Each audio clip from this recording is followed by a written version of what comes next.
Olá, meus amigos, sejam muito bem-vindos. Esse é o nosso 6º vídeo aqui do canal Saber e Luz, conversando sobre os fundamentos da doutrina espírita. No vídeo de hoje estamos trabalhando a questão da reencarnação. Então vamos tentar entender um pouquinho como é que é isso dentro da ótica espírita, dentro da visão da doutrina. A gente pode começar analisando aqui algumas questões que estão em O Livro dos Espíritos, no capítulo 4, chamado Pluralidade das Existências. Esse capítulo vai trabalhar várias questões dentro desse tema, entre eles reencarnação, justiça da reencarnação, a reencarnação em diferentes mundos, o sexo dos espíritos, semelhanças físicas, morais e por aí vai. São vários temas que são trabalhados aqui. Logo na primeira pergunta deste capítulo, a pergunta número 166, Kardec indaga: a alma que não alcançou a perfeição na vida corpórea, como acaba de depurar-se? Notem que para formular essa pergunta, ele já está partindo daquele princípio que nós falamos lá no vídeo 1, dizendo sobre o destino dos espíritos. Foi o vídeo 1? Não, acho que foi um outro vídeo, né? Quando a gente estava falando sobre a origem e destino dos espíritos. Que o nosso destino final, num futuro distante, é esse de atingirmos a perfeição relativa. Então, nós já percebemos, é claro, que não é possível depurar-se a esse ponto. Não é possível melhorar-se a tal ponto em uma única existência corpórea, em uma única vida física. Então, como é que isso se dá? E os espíritos respondem, suportando a prova de uma nova existência. Então, eles já começam o capítulo falando, vai ter que reencarnar novamente. E está tudo bem, porque isso já é previsto pela lei. Deus, o plano espiritual, não esperam que nós nos tornemos seres angélicos em uma única vida física. A ideia não é essa, mas é de nós irmos experimentando várias existências, várias encarnações e aprendendo aos poucos. É realmente um passo de cada vez. Lembrando que nós estamos falando da vida verdadeira, que é a vida do espírito. Então, para nós, 80 anos, 100 anos são um longo tempo. Mas para o espírito isso é um tempo muito curto, porque o espírito teve a sua origem, o seu nascimento em Deus, e a vida dele vai se prolongar pela eternidade. Então 100 anos não são tanto tempo assim. Então ele pode voltar à vida física para experimentar novas existências. Em um desdobramento dessa pergunta 166, Kardec pergunta mais uma vez: a alma passa, pois, por várias existências corporais? Ele está querendo uma confirmação, né, para a gente poder entender bem o tema. Resposta dos espíritos: sim, todos nós passamos por várias existências físicas. Os que dizem o contrário pretendem manter-vos na ignorância em que eles próprios se encontram. Então, sim, nós passamos por várias existências físicas. Os espíritos, vocês podem perceber, eles não precisam um número. E aí talvez essa pergunta surja para a gente. Há um número fixo, ou pelo menos um número que a gente possa imaginar em torno do qual giram as encarnações? Quantas será que são? 100 vidas físicas? 500? 1000? Nós não temos como fechar essa informação. Os espíritos sempre nos transmitem esse conceito de que, como nós temos todo o tempo, a eternidade, né, para caminharmos, a gente pode escolher a maneira como nós vamos caminhar.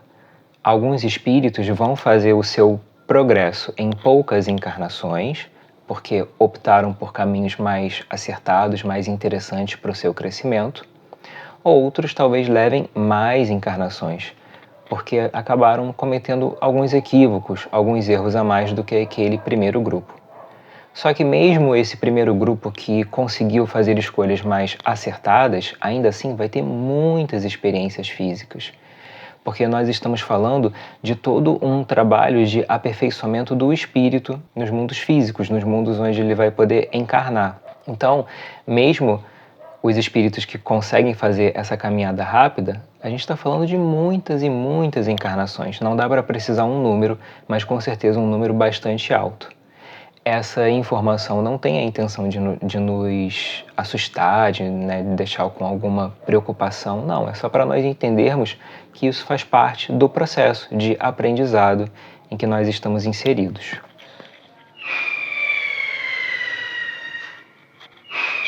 Os jogos, né, são tão legais. Para alguém deve ser. Amigos, pois bem, então quando nós pensamos no espírito, no plano espiritual, e ele vai descer para a vida física, como é que se dá essa descida? Existe algum preparo que o espírito passa? O que a doutrina nos fala sobre isso? É comum que nas primeiras encarnações, nas primeiras experiências, nós que já estamos nesse reino hominal, ainda não tenhamos muita lucidez, ainda não conseguimos exatamente escolher a natureza das nossas provas, ainda não temos essa capacidade, estamos de uma certa maneira numa infância. Então nós temos espíritos superiores que vão nos auxiliar, vão nos ajudar a tentar escolher alguma coisa ou outra.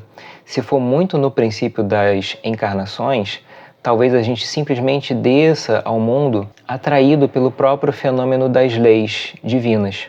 Elas meio que nos ajudam a nos locomovermos, nós nos sentimos atraídos pela crosta, se é que a gente pode botar nesses termos, e aí a gente desce para o mundo físico. Fazendo uma comparação, talvez alguma coisa como uma força magnética mesmo, que nos atrai.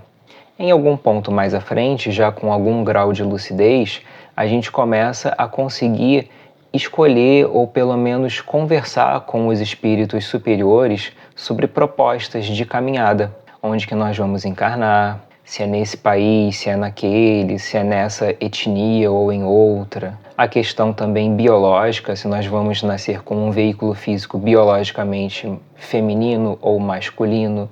Isso tudo vai sendo escolhido de acordo com a natureza das provas que a gente precise passar. E nós vamos tendo alguma capacidade de escolha, nós vamos podendo escolher algumas coisas conforme vamos nos tornando mais lúcidos. E isso vai aumentando essa liberdade, esse livre-arbítrio, quando é usado de maneira positiva.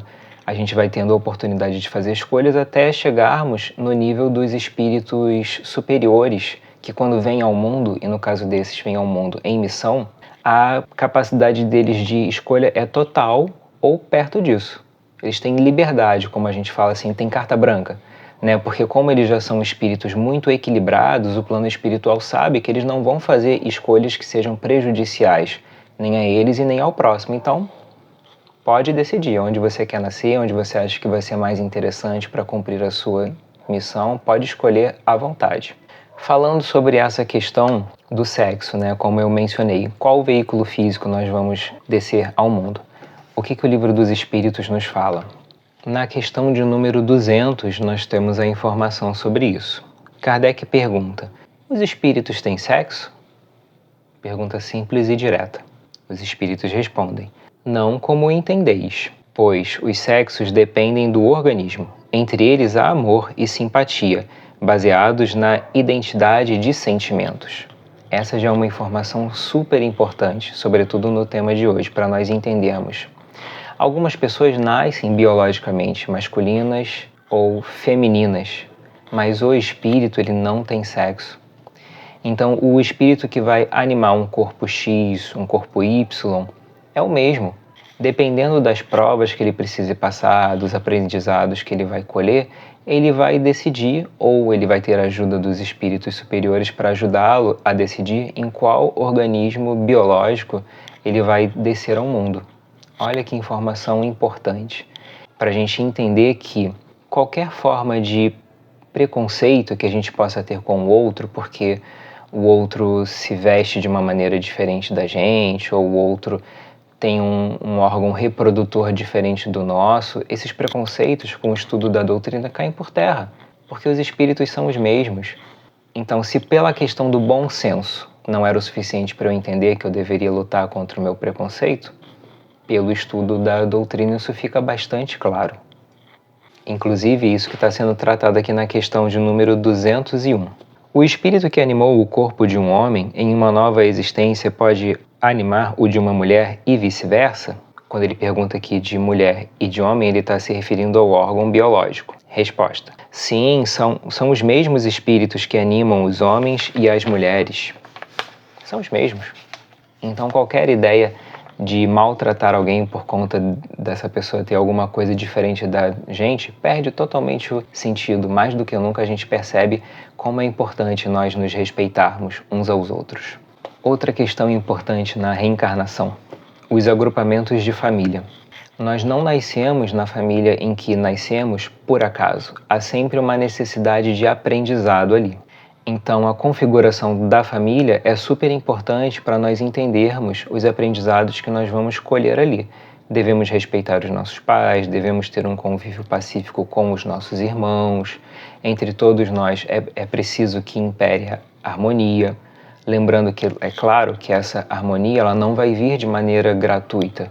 É necessário que todos os envolvidos ali façam um esforço honesto no sentido de aprenderem a conviver uns com os outros. Geralmente, quase sempre, para não dizer sempre, dentro da família estão os nossos maiores resgates. Então, as nossas maiores necessidades de aprendizado, de convívio, estão ali dentro do nosso núcleo. Não à toa, viemos nesse núcleo para termos a oportunidade de convivermos, nem que seja por alguns anos, né? Porque, claro, quando as pessoas se tornam adultas, né, elas vão seguir com as suas vidas, mas há o vínculo, de certa maneira, um vínculo que pode ser emocional ou algum vínculo afetivo que a gente cria, né? Isso é muito importante para nós aprendermos a lidar uns com os outros.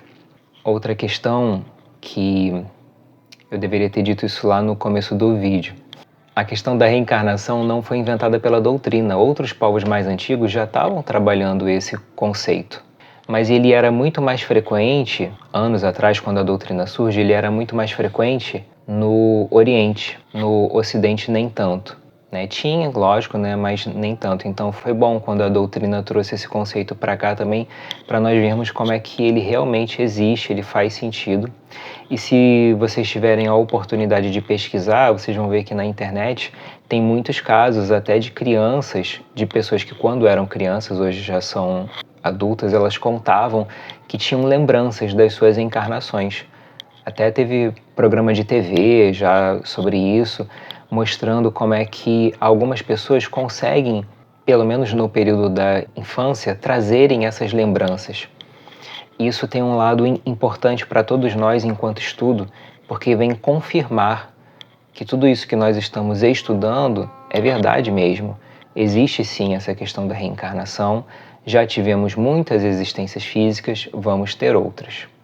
E para terminar, só uma colocação, né? Quando nós tínhamos falado, quantas vidas a gente tem, quantas vidas será que nós temos, e a gente não sabe quantas, mas tem uma frase, tem uma maneira que a gente pode pensar isso.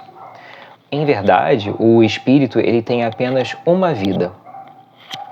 E aí isso soa até um pouco em contradição com o que a gente estava falando, né? Mas por que podemos falar que o espírito tem uma única vida? Porque o espírito é um só. Ora ele está desencarnado, ora ele está encarnado. Então o espírito pode passar por muitas experiências corpóreas, muitas experiências físicas, mas a vida é uma só. E é essa vida que começou em Deus e vai se prolongar pela eternidade. Meus amigos, muito obrigado por terem assistido mais esse vídeo. Como sempre eu peço que vocês se inscrevam aqui no nosso canal, curtam esse vídeo, deixem algum comentário, pelo menos para que eu saiba que você esteve aqui presente. Caso algum conceito não tenha ficado muito claro, você acha que esse vídeo pode ser trabalhado de uma outra forma, deixa aqui o que você pensa sobre isso. E se você tiver a sugestão para um novo vídeo, também traga para quem sabe que nós possamos fazer um vídeo mais à frente. Obrigado a todos, fiquem com Deus e até o nosso próximo vídeo.